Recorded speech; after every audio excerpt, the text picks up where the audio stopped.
Which of the following is incorrect? Incorrect बताना है. At equilibrium rate of forward reaction is equal to rate of backward reaction. Absolutely. Equilibrium पे हम क्या बोलते हैं? जो फॉरवर्ड रेट की है रिएक्शन की, that becomes equal to backward rate. यही तो होता है इक्विलिब्रियम डिफाइन. ठीक है, फर्स्ट तो करेक्ट है, इनकरेक्ट बताना. At equilibrium the concentration of reactant is always equal to the concentration of product. जी नहीं, ये जरूरी नहीं है. This is incorrect. ये तो बिल्कुल भी जरूरी नहीं है. इक्विलिब्रियम पे कॉन्सेंट्रेशन रिएक्टेंट्स के प्रोडक्ट की बराबर हो भी सकती है और नहीं भी हो सकती. That totally depends upon the reaction. ठीक है, इट मे और may not be equal. Depend करेगा ना वो तो. जब भी तो हम ऐसा जब ग्राफ बनाते हैं कॉन्सेंट्रेशन वर्सेस टाइम,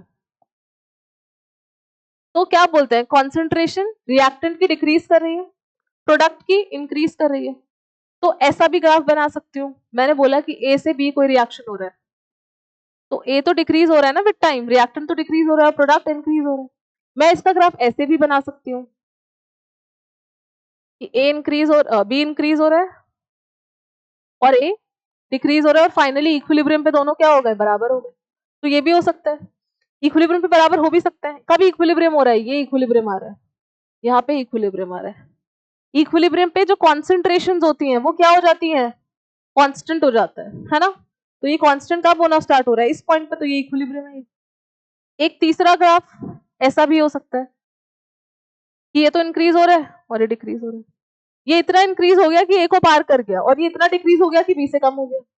ठीक है. ये है मेरे पास ए और ये है मेरे पास बी. अगेन वही है, कॉन्सेंट्रेशन वर्सेस टाइम. तो इक्वल हो भी सकते हैं और नहीं भी हो सकते. तो ये गलत है. इक्विलिब्रियम कैन बी रिवर्सिबल और इरिवर्सिबल. बिल्कुल नहीं, ये भी इनकरेक्ट है. Option number D. भैया दोनों इनकरेक्ट है. Both B and C are incorrect. Equilibrium can only be attained, chemical equilibrium can only be attained in reversible reactions. अरे अगर इरिवर्सिबल रिएक्शंस है, इसका मतलब बैकवर्ड तो आ ही नहीं रही. तो रेट ऑफ बैकवर्ड रिएक्शन और फॉरवर्ड रिएक्शन इक्वल कैसे करेंगे हम? केमिकल रिएक्शन उसी रिएक्शंस के लिए एप्लीकेबल है जो रिएक्शंस पीछे भी आ रही हो, बैकवर्ड भी आ रही हो. रिवर्सिबल रिएक्शन मतलब ए बी में जा रहा है तो बी ए में भी आ सकता है. इरिवर्सिबल में ऐसा पॉसिबल नहीं है. तो इरिवर्सिबल रिएक्शन में हम इक्विलिब्रियम की बात ही कैसे करेंगे? तो बैकवर्ड रेट ही डिफाइन नहीं हो. तो equilibrium can B only reversible in nature, irreversible के लिए नहीं.